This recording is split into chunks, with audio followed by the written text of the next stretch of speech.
Love this podcast? Support this show through the Acast supporter feature. It's up to you how much you give, and there's no regular commitment. Just click the link in the show description to support now. Strictly for the culture. Brothers and sisters, you have seen the t-shirts, the hats, the hoodies, the mugs in the hands of some of your favorite pro wrestling stars, podcasters, and influencers out there. And now it's time. Visit strictlyfortheculture.ca and you too can be part of the movement. Bigger than sweatshirts and commercial success, Strictly for the Culture aims to build with like-minded people and elevate their position in the world through knowledge, self-love, and a desire to unite. So what are you waiting on? Visit strictlyfortheculture.ca. Do it for the love. Do it for the knowledge. Most importantly, folks, do it strictly for the culture.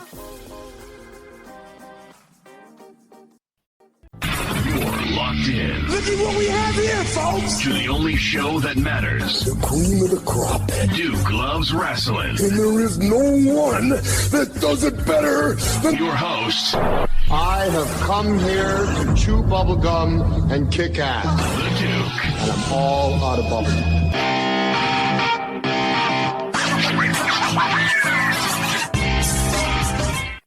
Brothers and sisters, welcome back to another wonderful edition of Devon and the Duke, the limited podcast series starring myself, Duke Loves Rasslin, who finally has gotten over COVID-19. Oh my goodness, they tried to take me out, but I'm back and I'm here for you.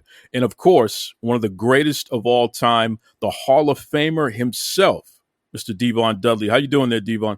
Good. How you doing? Glad to hear that you got over COVID. You know, it's funny, man. We had a conversation. Folks, Devon and I, we talk a lot. We actually are becoming really good friends, aside from doing this show. So I picked up the phone and he heard my voice, and I sounded like a different person, didn't I? Yeah, I didn't know what was going on. I was scared. I was like, oh, the rapture. Yeah. Right? For real. I'll tell you right now, man, my voice is my moneymaker. Okay. No matter what I've done in life, this voice is the thing that keeps me afloat. So the fact that I was sounding crazy like that, it was a rough week. It was a rough week. You know, on the flip side, though, you had a fantastic week. In fact, this past weekend, you were at a live event signing at a convention, and you definitely set the place on fire, man. Talk to me about that a little bit. Well, it was Galaxy Con in Raleigh, North Carolina. I've never been signing autographs in the Carolina area. I've always performed, but never signed, and the fans came out in huge numbers. For the support, not just for the wrestlers that were there, but all of the talent that was in attendance. Again, it was Galaxy Con, and I mean, again, they really know how to take care of their talent. Galaxy Con, I can't put over enough how good it felt to be in a con that knew exactly what they were doing. Because I've been to some Comic-Cons that, man, they don't know where they're just horrible on how they treat people, the advertisement and things like that. But GalaxyCon was right on the money with everything. Well, we definitely want to give a shout out to the folks at GalaxyCon. Certainly, again, folks, you can check out Devon's social media, especially his Instagram, and you'll see fantastic photos. The fans out there were excited. It was a good time. It was a good time, and that's the whole point. Anyone out there, if you are connected to a live event, convention, meet and greet, or what have you, and you want Devon Dudley in your city, come on now, reach out and let's see if Devon can make some time on the schedule to be out there, meet and greet the fans, sign autographs, most importantly, have a good time. That's what it's all about here, right? Absolutely. 100% testify. That's right. Now, folks, we know SummerSlam is this upcoming weekend, the big PLE. It's one of the big four. And certainly Devon Dudley is no stranger to SummerSlam. In fact, I'm taking a look at the stats here, Devon. You have had 17 matches through the years at SummerSlam. That's incredible. 17 matches. Talk to me about that, just your fondest memories of competing at SummerSlam. Well, one of the fondest memories that I have, of course, is SummerSlam, where we did the first TLC match with the Hardys, Edge and Christian, which really helped put us on the map 30 years ago that people still talk about today. It was the one where I particularly hung with Jeff Hardy, 25 to 30 feet up in the air, landed on my back, and, the rest is history. That match right there helped put the Dudley Boys, Edge and Christian, and the Hardys on the map as being uh, how do I say this, as being a very huge, successful tag team during that time. There were so many different tag teams that were on the horizon back then. But that match that we did helped solidified us into being one of the greatest rivalries that the WWE has ever seen in tag team wrestling. I love those guys, Edge and Christian, the Hardys, Matt and Jeff, and of course Bubba and myself. Again, I can't be more proud of the work that we did that people still talk about. And of course, that SummerSlam match led to WrestleMania 17 and then other TLC matches that we did. So again, SummerSlam has always been something true to my heart. WrestleMania has as well, but SummerSlam is always that special thing just because of that match. Again, we had numerous matches that came out of SummerSlam, but the one again that sticks out is the TLC match, Tables, Ladders, and Chairs. It was a great time, a great era, and just something that I will always be fond and remember. Now, I know some wise guys out there are going to say, Duke, what do you mean 17 matches? Of course, the WWE Live SummerSlam Heatwave Tour, that's also included in the mix there. But in terms of the, when I say 17 matches, but in terms of the actual SummerSlam PLE, that we call it now, absolutely. I mean, the TLC is definitely the one that stands out for all of us the most, Devon. Ironically, the last time you performed at SummerSlam, the actual PLE, it was the Dudley Boys taking on Neville and Sami Zayn. So when we fast forward now, we think about where Sami Zayn is today, where he's definitely on that upper card now. He's somebody who, at any point you can plug him in as being a top contender for the world title, and people will show up and pay money to see that. How does it feel to know that you were somebody who was helping this young man early on in his WWE career to make a name for himself, and now, it's stuck, and he legitimately is becoming a household name? Well, I look at it this way. Anybody that we've helped or I've helped over the years and has been very successful, I'm very happy about. Being able to extend the knowledge to someone and they take it and wrap it up and do something with it is always a good thing. I think that's one of the reasons why I got into teaching at the wrestling academy that I have, because I found more joy in passing the torch than being in the ring in itself. It's just a complete honor, and I'm so happy that everything is going well for him. I just, I can't begin to stress enough how much gratification I get when I see things like that happening. Because again, it's a testament to what you've done and what you are doing for the person, the individual that you are helping. And for them to grasp it, take it in, and then be able to make something of it and go out there and do it, it's a very special thing. Certainly. If you have ever shared a ring with Devon Dudley, you probably are somebody who is very well regarded and remembered in the wrestling industry. It's just the way it is all over the world. There's no two ways about it. And again, that's a testament to you and Bubba and just the great work that you guys have done through the years, not just Hall of Famers and great wrestlers yourselves, but as you just said, great teachers. And folks, that's exactly why Devon Academy, You definitely, if you're somebody who's interested in becoming a pro wrestler, go to a reputable wrestling school.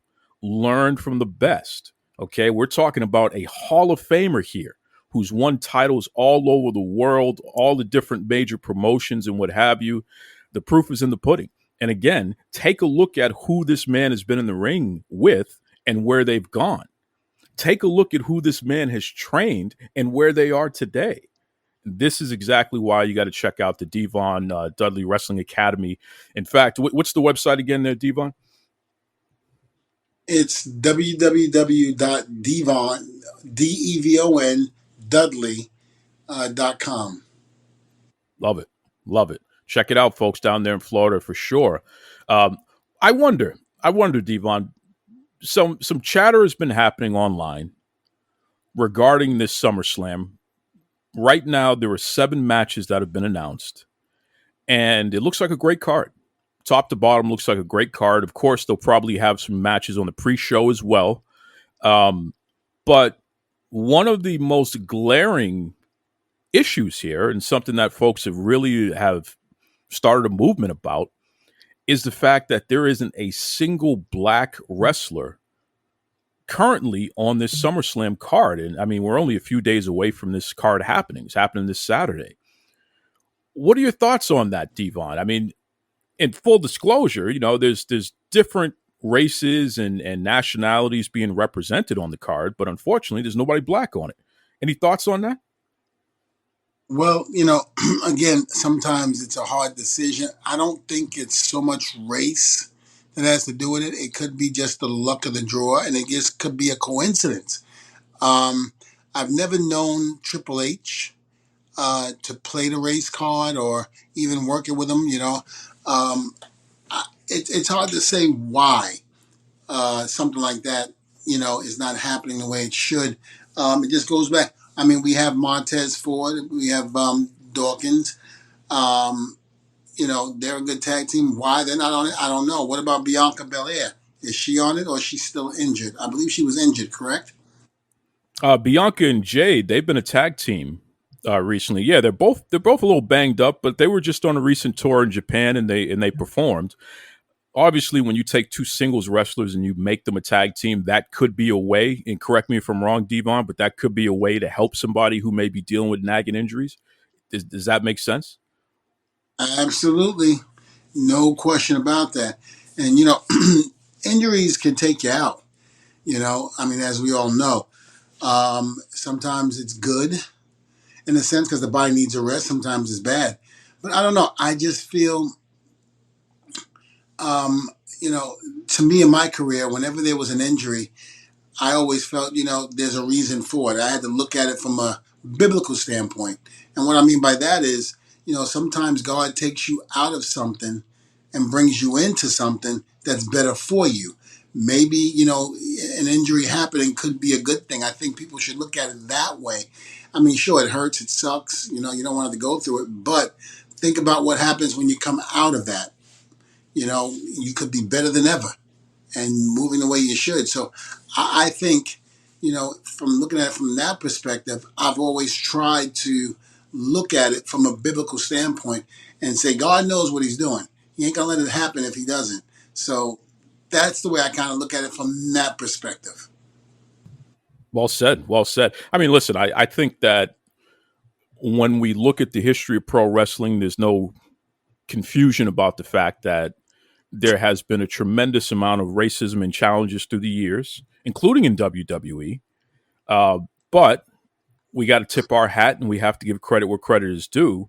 That has not been the case over the past 5, 6, 7 years. It's been a complete 180 that's been done. No, absolutely. Again, could it be a coincidence? Absolutely. I don't think anybody should really play the race card yet in terms of that. And I say yet because it really hasn't been proven to that degree, but you just never know, nowadays. I would like to think that Hunter wouldn't play the race game, because I've never known him to do that. When you look at certain things over the years with Vince and how he did certain, black performers, a lot of people would say it was wrong. in speaking to people like Bad News Brown, Coco Beware, schooling me when I first got into the WWE, I was always told, Devon, this is a white man's sport, and you're going to have to work 10 times harder for your character to get over than the white man will. And sometimes it showed its ugly head, and, I kind of witnessed certain things. But then again, I didn't mind working hard. It showed me that I could go out there and nobody could ever take that away from me. So I didn't mind doing that. I just feel, and again, I'm not trying to say anything, but maybe, that should have been looked at because, again, if you're noticing that there are no black stars on SummerSlam, then guess what? Other people are going to notice that too, and they're going to bring it out. So you've got to be very careful about how you're doing things like that. And it's a shame that that is the case because I don't think anything should be um, nothing should be like that in terms of, saying, hey, how come there's no black people on the show and this and that. So I think people need to be careful when they're booking and realize what they have because nowadays with cancel culture and all of this stuff that's going on, it's going to be picked up and it's going to be recognized. And if someone is doing it maliciously, then they will be exposed as time goes on, which is why I said, everything is on God's timing. If he wants you to be a part of that, then he will. If he doesn't, then he's not. He's got something bigger for you. That's how I've always looked at it. Well said. Well said. And for fairness here, when you take a look at NXT, which for all these years it's been the developmental promotion, this year in particular, you can't find a more diverse pro wrestling program on TV today. NXT is just tremendous in that regard. And them moving over to the CW in a couple of months, you really aren't going to call them developmental anymore. That's a third brand. So it's not as if WWE is not focusing on developing black stars. In fact, that's a mandate. At these tryouts and things like that, they are particularly looking for wrestlers of color, especially black stars, because the numbers are the proof in the pudding. You know what I mean? The fans, that's what they want to see. They want to see that diversity. Everybody wants to turn on the television and see themselves somewhere on the card.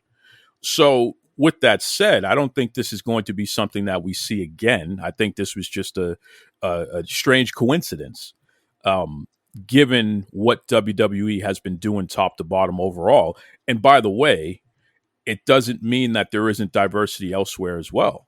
You know what I mean? And you look at all the Samoans and Tongans and what have you, the Asian wrestlers. There's a lot going on. Hispanic wrestlers, geez, Damian Priest, Bailey, they are Hispanic wrestlers. So there is diversity everywhere. We do want to see our black stars, though. Not taking that away. But I think this is kind of a hiccup that was just a happy accident, and hopefully that we don't see that again moving forward. It's interesting, Devon, because WWE continues to chug along, making money hand over fist at these PLEs. They're getting site fees from these cities. So the cities are literally paying them to host PLEs at their no longer pay-per-views, PLEs in their cities. And because of that, they're setting up residencies. So in addition to the actual card, SummerSlam on Saturday, you also have SmackDown. You're going to have Raw. They're all going to stay in the same area there. But then you have these other live events. You have an Undertaker event. You have a Sami Zayn event. You have a screening of the Damian Priest documentary that's happening. What are your thoughts about WWE figuring out that they can make even more money by having these extra events in addition to the big game, so to speak? Well, think about it. The more content you have in terms of what you just described, the better it's for the company. The documentary on Damian Priest, which is great. I mean, think about the Puerto Rican culture that is going to really enjoy seeing something like that because it's somebody that's representing them. So I think that's a great thing. Sami Zayn, with where he's come from, since his time being in WWE, let's just say, even say NXT, to where he has now, and he has evolved. And the whole thing with the Bloodline storyline, that was a huge success. And now he's going on his own without the Bloodline and is even getting more success.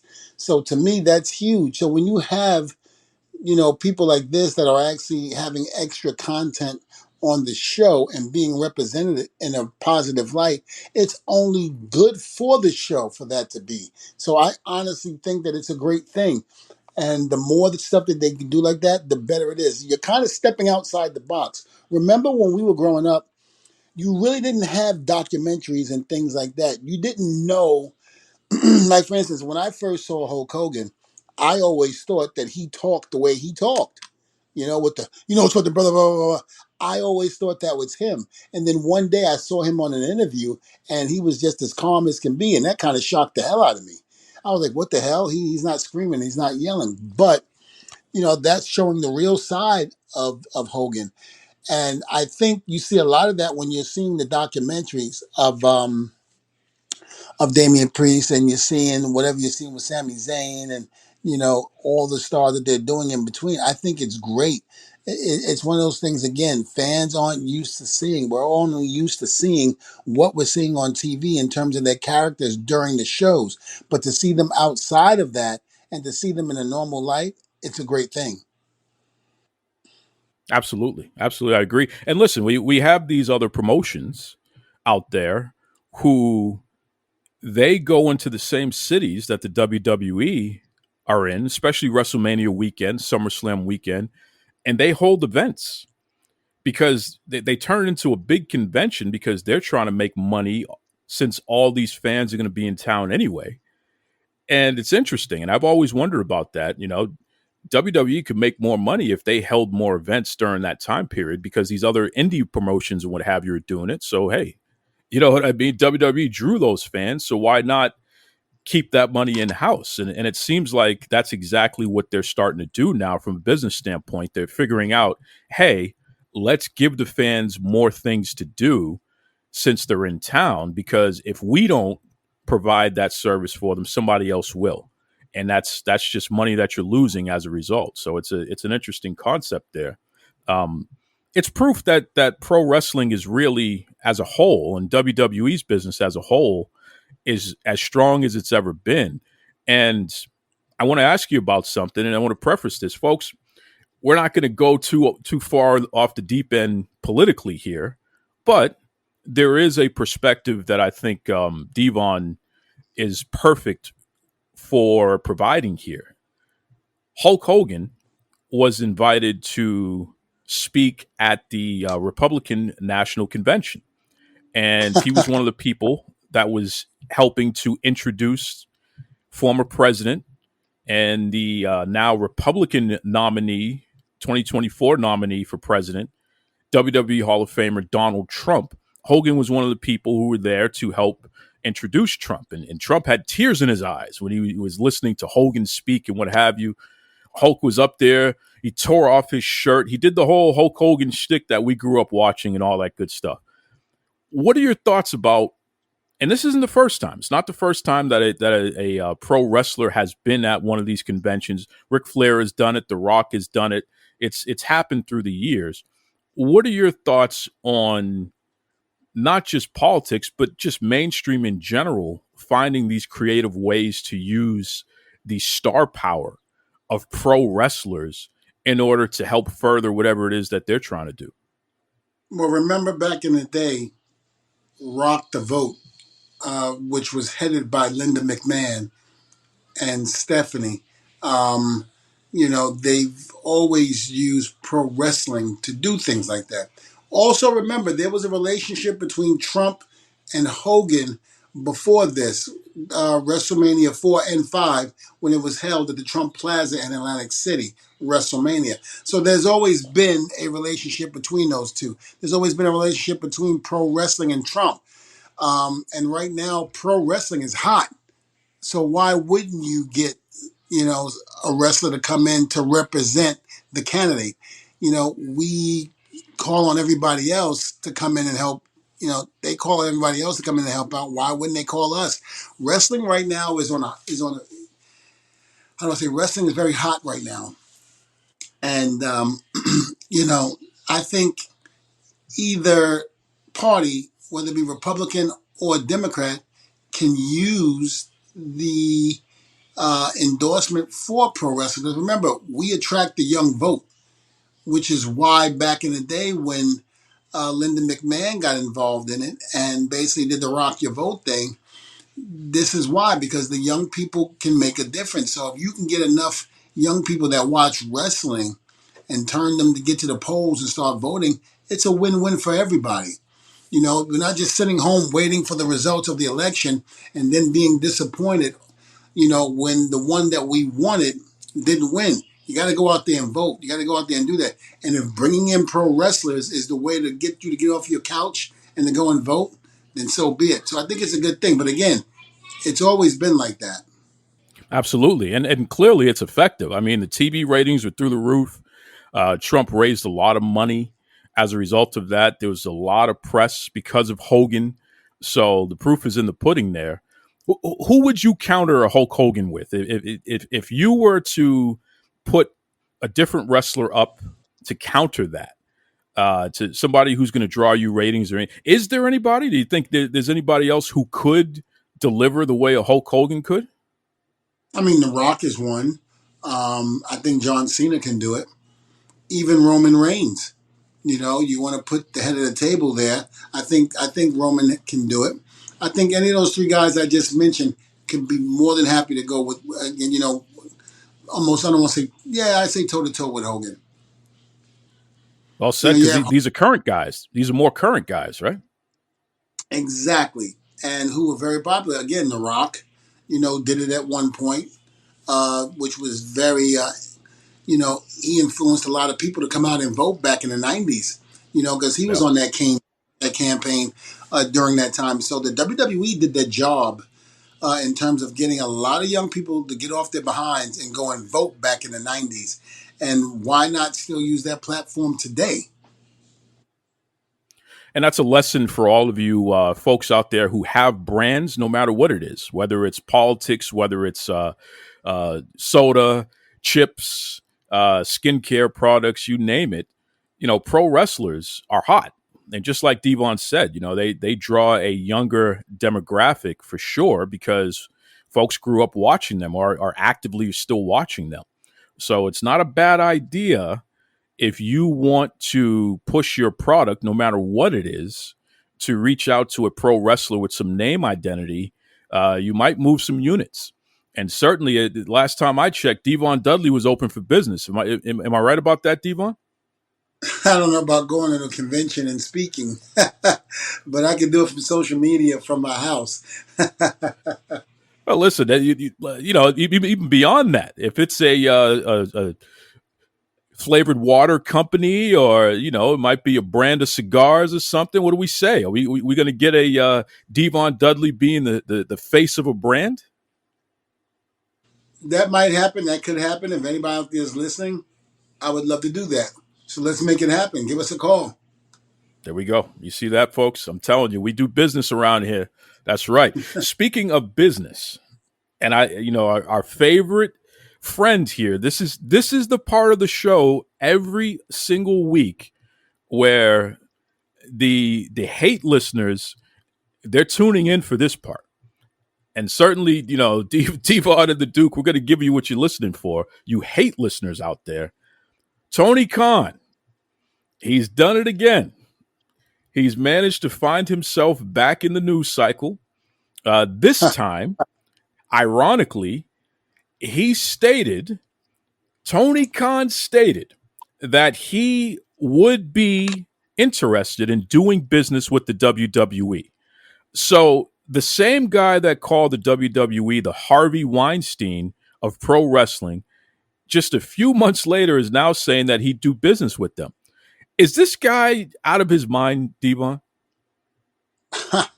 I'm not sure what's going on with Tony Khan. Man, I mean, you would think so. I mean, the way he's acting, again, here's the thing that I got to say is that I don't think the WWE would want to do business with him. That's my. I could be wrong. I could be overstepping my boundaries when I say that. But you know, I don't know. I just don't think that. I don't know. I don't think it. I don't think they would. I'd be more surprised if Hunter did, because again, WWE doesn't need them. AEW needs WWE. And I'm not saying that from a talent standpoint, because again, I've said this before and I'll say it again. AEW has a tremendous amount of talent in their company. They just don't have the guidance from the right person steering the ship to lead them in that direction to go against a head-to-head like WWE. They have tremendous talent, but they're lacking the leadership, and that's the problem. So, to think that WWE would want to do business with somebody like Tony Khan, I don't know. I find it hard pressed to believe that that would happen. Again, I've seen other things happen, and I don't know. You never know, but I just don't think it would happen. I think it would be insane to want to do business with a man, that would say the things that he said. I mean, just think about the things. Even the Harvey Weinstein or Weinstein, whatever that guy's name is. In Hollywood, they got in trouble to say that WWE is like him. And then, of course, I'm sure he'll backtrack and say, well, no, I meant Vince McMahon, and blah, blah, blah, whatever. You shouldn't have said it in the first place. It was the wrong place to say that, the wrong platform. You're at the NFL draft. Why would you say something like that?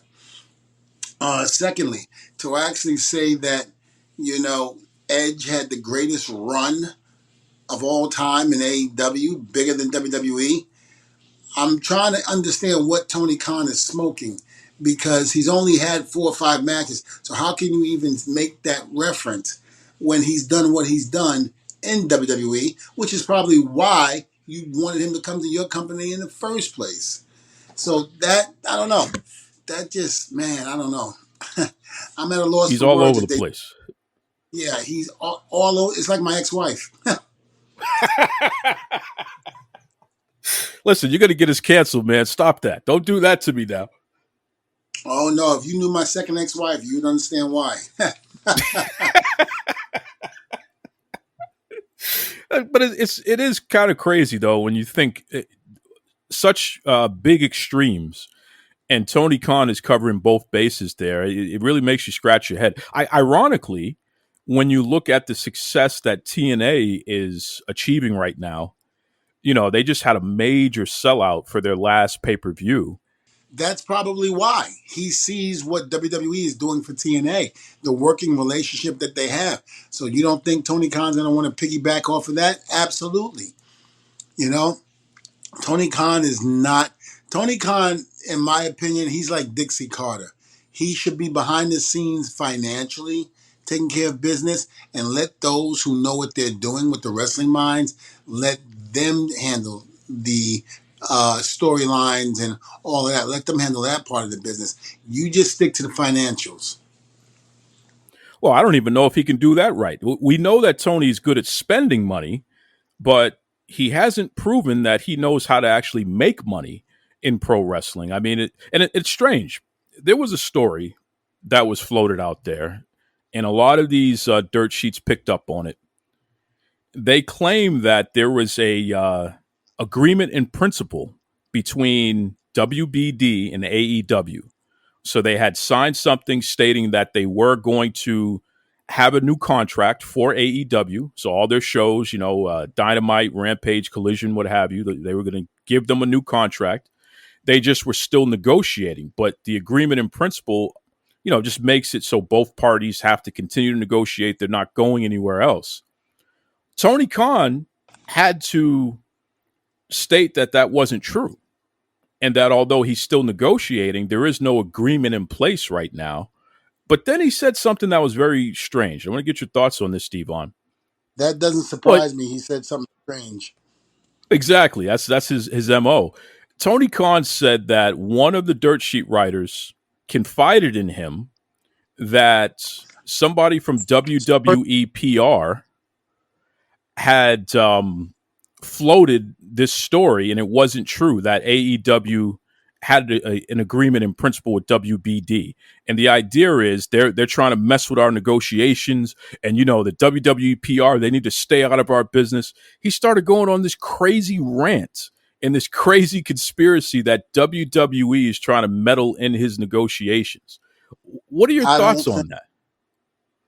WWE is not worried about Tony Khan. I can tell you that right off the bat. They ain't worried about him. Tony Khan is too busy worried about WWE. Someone who I admire very well in this business that works for AEW is Swerve. Um, you know, great guy, but I do know that his cousin, I think it is, who's a dirt sheet writer who basically is in Tony's ear a lot, that might have been the one that basically pretty much said that to him. Tony likes to be fed um, information or what have you by anybody that will give it to him. And if it was Swerve's cousin that said that to him, which probably was, as far as I'm concerned, from my understanding, from people in the locker room, the 3 times I was there in the meetings, every single person said he's a snake, and they don't know why Tony Khan is trusting him. I don't know him personally, but in what I've seen and his demeanor and all of that, I got to tend to agree that they're probably right. He can write whatever he wants to say about me, but the bottom line is everybody in that locker room thinks that you're a snake. And if you're a snake, then if they think that, then chances are you probably are.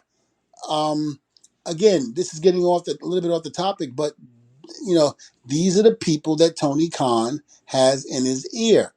Vince doesn't have people like that in his ear. The people that Vince had, or even, I'm just saying for Vince, the people that Vince had in his ear, a lot of the boys didn't like them, but they were wrestling minds that knew how to draw money. Tony doesn't have that in his company. He's got people that he should not be trusting and is messing him up. Triple H, as we can see, is doing a fantastic job with doing what he's doing, and yet with his knowledge and what he's got going on in the business, you can see in the ratings and everything else. In terms of people in his ear, I'm sure he has the right people in his ear telling him what to do and how to do it. Not everybody's going to be happy 100% of the time, but for those that are happy, they're singing his praises. For those that aren't happy, they're going to bury him. That's just the way it is. Well said. Well said. And listen, you're talking about Swerve's cousin. I'm assuming you're talking Will Washington, who Tony Khan hired. This is a guy who worked for Fightful. He had podcasts and what have you. Interesting guy. There's a lot of people who like him, but then there's a lot of people who don't like him so much. So that's interesting. If the boys in the locker room are saying this guy's a snake, hey Tony, what do you think about that? I'm telling you, I'm not saying that I think he's personally a snake. I'm saying what is being told. When I've asked the questions, who is that guy? I've gotten the same response from everybody. Even when I was on the Jericho cruise and his name came up, that was what was being said. And, again, I'm not going out there saying anything bad about him, but I'm telling you what the perception is about him within the company that he works for. And these are people that say, Wow. well, I'm nice to him because if I'm not nice to him, he'll go to Tony, say something, I'm off for TV. So I don't say anything. Well, it's interesting because there are some friends of the show who had a situation where one of the folks was injured, and it was a very serious medical issue, and somehow information got leaked out into the dirt sheets. Now, whether the information was accurate or not, nonetheless, this was about very personal medical information that was being put out there. And you got to wonder, because the publication that put it out was Fightful, and that's the same publication that Swerve's cousin Will Washington used to work for. You got to wonder who this stuff is coming from. So when we talk about somebody potentially being a snake, if you're putting out people's personal medical information that is not public record, and that only a handful of people in the company could have possibly known, whether it's true or not, that says a lot about your character. And I'm just going to leave it at that. You know who I'm talking to, and you know what I'm talking about. Okay? It was wrong. Whether it was accurate or not, it was wrong to be putting out people's personal medical information. In fact, I think it's against the law, quite frankly. And my question for Tony Khan, because I know you hate listening to the show, one of your confidants has already told me that. By the way, Devon, congratulations. Tony's listening. Tony, you got to wonder, who are these bozos that you're employing where they're putting out people's personal medical information out there, accurate or inaccurate? You know what I mean? Are these the type of financial problems you want to have? Because that's a lawsuit waiting to happen, brother. I'm just going to leave it at that. Well, I mean, look, let the lawsuits continue. I mean, I don't get it. I really don't get it. This business is really not that complicated to get. And history, it's like life. Life is one big circle. And the problems that you're going through, the situations that a person is going through, all you have to do is look at the past and see that it's very similar, that somebody else has had the same problems that you've had. And all you got to do is learn from their mistakes. Point in case, WCW. Look at what happened there. And everybody's saying that AEW is following that same path. I hope it doesn't, for the sake of the wrestling business, because we need competition. But if you don't get your shit right and start taking care of business, then you're going to wind up just like that. Whether you believe it or not, it's going to happen. That's right. And certainly here we are.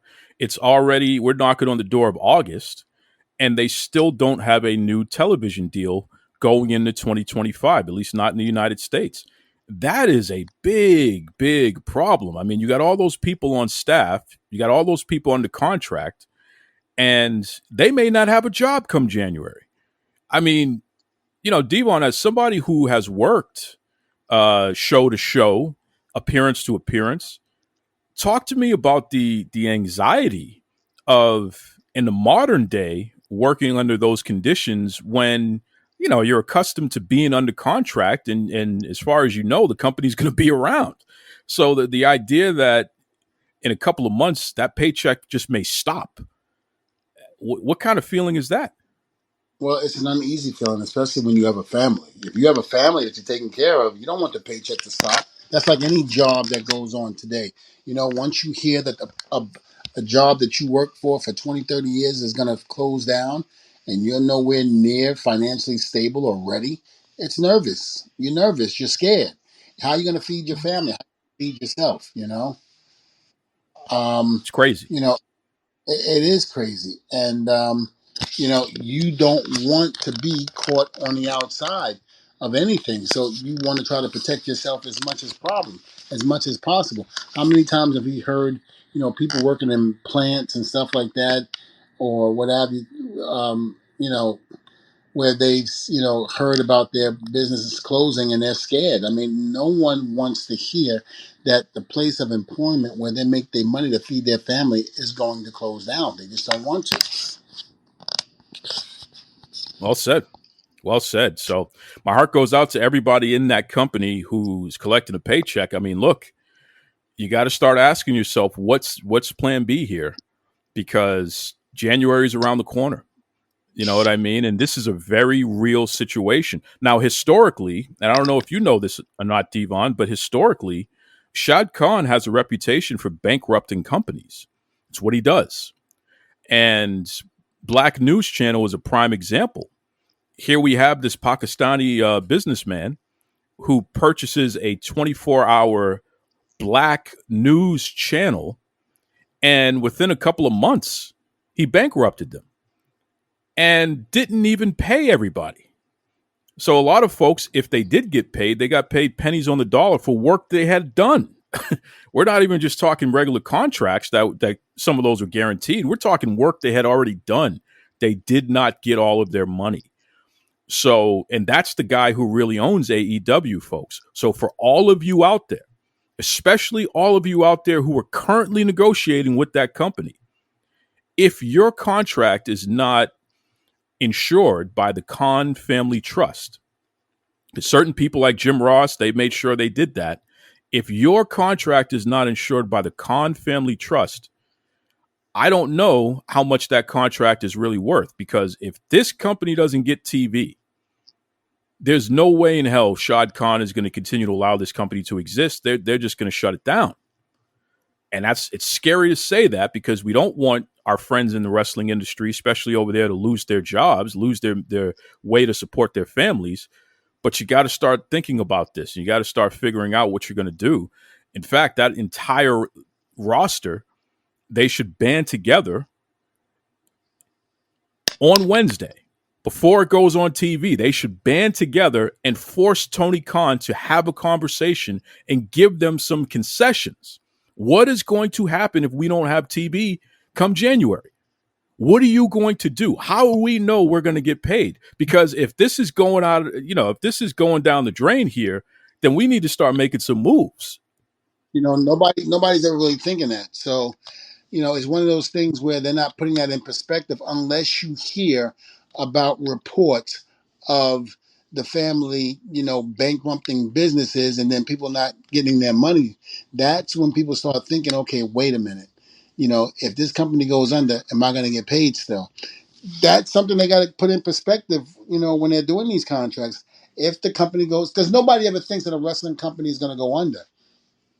I mean, and of course, over the years, it's been proven. AEW, not AEW, AWA, WCW, of course, and all those federations that Vince bankrupt somewhat, um, we should, take in consideration, but nobody's thinking that far. So I don't know, man. It's just it's a scary situation out there now, especially times are different. It's not what it used to be. It's not what it used to be at all. And we could be deceived by WWE's success. We could be deceived into thinking that the entire industry is this way, when in reality, it's not. And unless you're WWE or Wow Women of Wrestling, TNA is on the upswing now, but that's because of their partnership with WWE. Unless you're one of those companies, you're kind of living on the edge, so to speak. So again, all you talents out there, just make sure you're keeping track of your business and you're paying attention to what's going on, because the worst thing that could happen is that you you show up one day and find out, it's over. That's scary. That's scary stuff. What's not scary is the fact that Devon Dudley is going to be live and in color once again this upcoming weekend. Where are you going to be, Devon? I'm going to be in Cleveland, Ohio. It's going to be great to see the fans in Cleveland, Ohio at WrestleCon. I'll be there from August 2nd to the 3rd with Bubba. I'll be there with Bubba and signing autographs and, having fun. So I'm going to be at the Cleveland Marriott downtown at the Key Tower, 1360 West Mall Drive in Cleveland, Ohio. So I'll be there signing autographs with Bubba and getting to know the great fans of Cleveland, Ohio, because I've never been there to sign autographs. We've wrestled there a million times, but never been there to do autographs. So that's going to be great. Can't wait. You folks out there in Cleveland, you're going to get a chance not only to see Devon, but also see Bubba. The Dudley boys are in town. So make sure you show up this weekend. Check these guys out. Get your photos, get your autographs. It'd be fantastic. Bring the whole family, please. That's right. Devon, if anyone out there listening wants to get in touch with you, what's the best way they can do that? All righty. Well, I love it because, I've said it before. I'll say it again. You can go to Devon Academy, on Instagram as well as Twitter. It's D-VON Dudley. Testify Devon, which the Devon is spelled D-V-O-N. So it'll be Testify, then D-V-O-N. You can find me on social media, a lot on Instagram. I post a lot of pictures and things and what I'm doing, trying to let the fans know that Devon is still alive, kicking and going. So, you can contact me there, or you can contact me on Twitter, which I'm not really on as much, but again, you can contact me on there. It's Devon Dudley again. Testify Devon on Twitter and say hello. Say hello to the Hall of Famer himself, Devon Dudley, of course.